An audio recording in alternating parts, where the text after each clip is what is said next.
नमस्कार आदाब। हमारे इस खास कार्यक्रम में आज हम आपकी जो मुलाकात कराने जा रहे हैं वो संभल की नवनिर्वाचित जिला पंचायत अध्यक्ष डॉक्टर अनामिका यादव से करवाएंगे, जिन्होंने भारतीय जनता पार्टी का 10 साल में पहली बार संभल के अंदर परचम लहराया है और यहाँ से 2 बार से समाजवादी पार्टी का इस सीट से कब्जा रहा।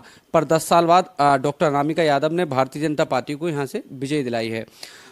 उनसे ही जानेंगे आज क्या नाम है, किस तरह से संभल में जो कि विकास कार्य हैं उनको आगे बढ़ाया जाएगा और जो चुनाव में किस तरह की चुनौतियां उनके सामने आई और क्या महत्वाकांक्षा हैं आगे संभल को लेकर और राजनीति में आगे क्या बदलाव चाहती हैं वो।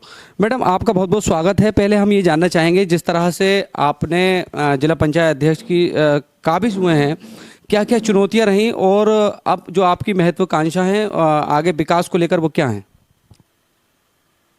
आगे का विकास जो है वो हम हर क्षेत्र में चाह रहे हैं। सबसे पहला मेरा मानना ये है कि लगभग 44 योजनाएं हैं जो केंद्र और राज्य सरकार के द्वारा चलाई जा रही हैं जन कल्याण की, लेकिन उनका प्रसार और प्रचार व्यापक रूप में नहीं हो पा रहा है।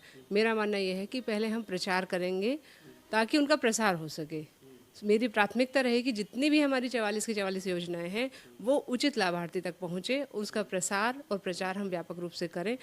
जो हमारा उद्देश्य है, सरकार का उद्देश्य है कि जनता का पैसा हर अंतिम लाभार्थी तक पहुंचना चाहिए। माननीय पंडित दीनदयाल उपाध्याय जी का जो सपना है कि हमें अंतिम पायदान पे खड़े हुए व्यक्ति का विकास करना है, अंत्योदय हमें करना है, ये मेरा उद्देश्य है।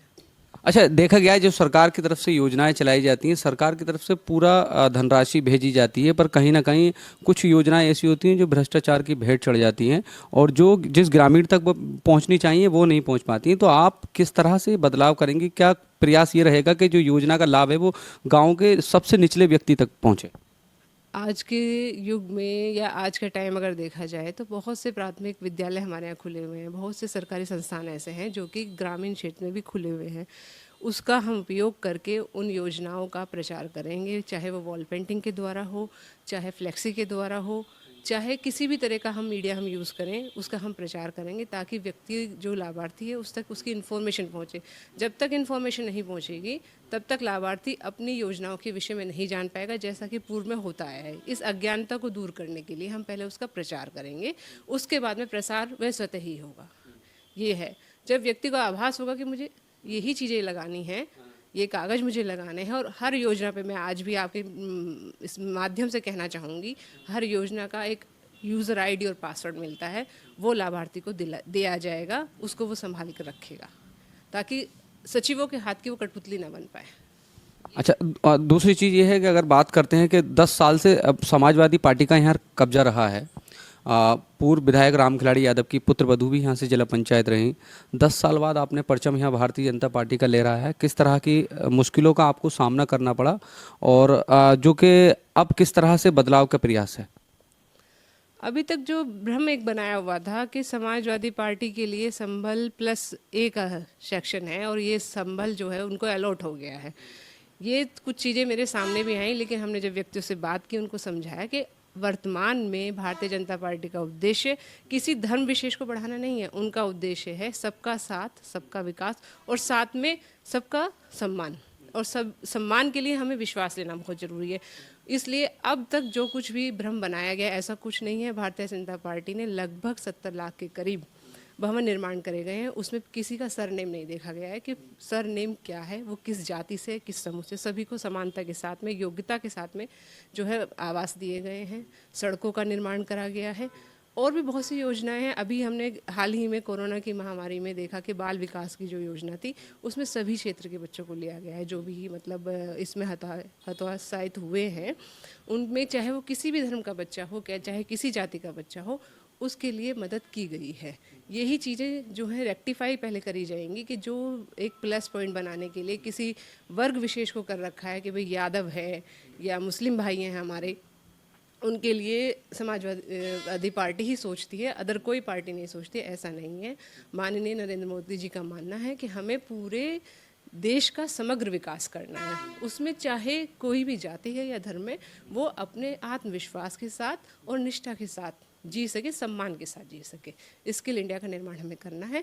यही बात मुझे जो है समझानी है और ये बात मैं पूरा प्रयास करूँगी कि मैं उसको पूर्ण कर सकूँ अपने ज़िले में। अच्छा, आप मुरादाबाद के बिलारी से प्रमुख रही हैं, तो आपको ग्रामीण देहात इलाकों की अच्छी जानकारी है जैसा हमें लगा। और क्योंकि आप, अगर आपने कहा ग्रामीण, जब गांव में हमारे विकास होगा तभी उन्नति हमारा देश लेगा, और सबका साथ सबका विकास जो कि आपकी पार्टी का स्लोगन है। दूसरी चीज़ है कि और जो अन्य दल हैं जो अपने आप को सेकुलर दल कहते हैं, जिसमें समाजवादी पार्टी है, बसपा है, वो भी दम भर रहे हैं कि 2022 में सरकार बनाएंगे। और अब जो जितने दिन का समय बचा है नेताओं का भाजपा के, वो अपना समय काट लें, तो इस बयान को किस तरह से देख।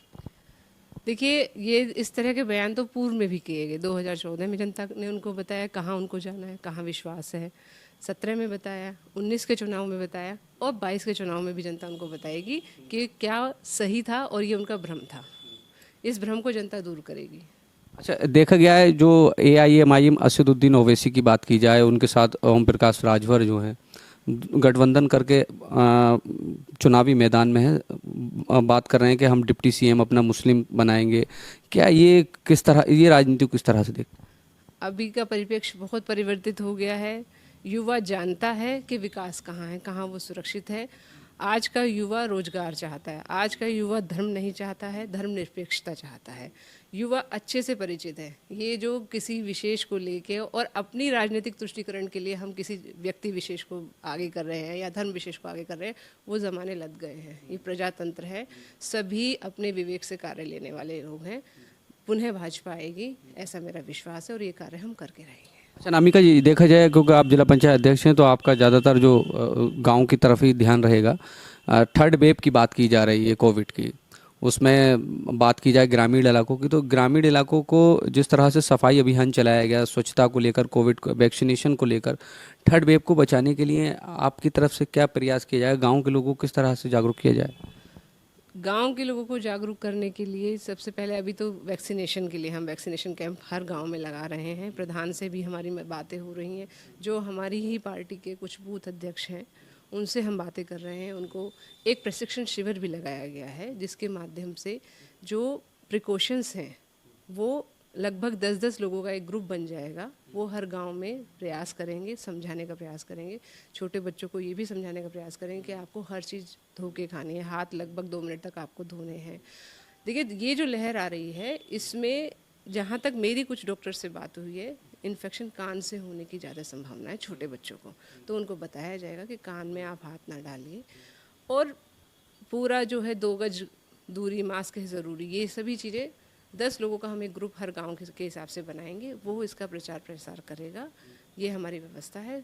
उनको ऑक्सीमीटर उपलब्ध कराया जाएगा, उनको थर्मामीटर उपलब्ध कराया जाएगा, प्लस कुछ ऐसी चीज़ें कि वो प्राथमिक स्वास्थ्य केंद्र तक उनको ले जा सकें।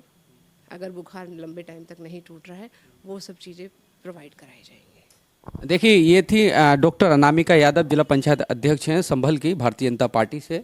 और जैसा इन्होंने बताया कि जैसा कि इनकी पार्टी का स्लोगन है सबका साथ सबका विकास, उसी के आधार पर संभल के अंदर विकास किया जाएगा।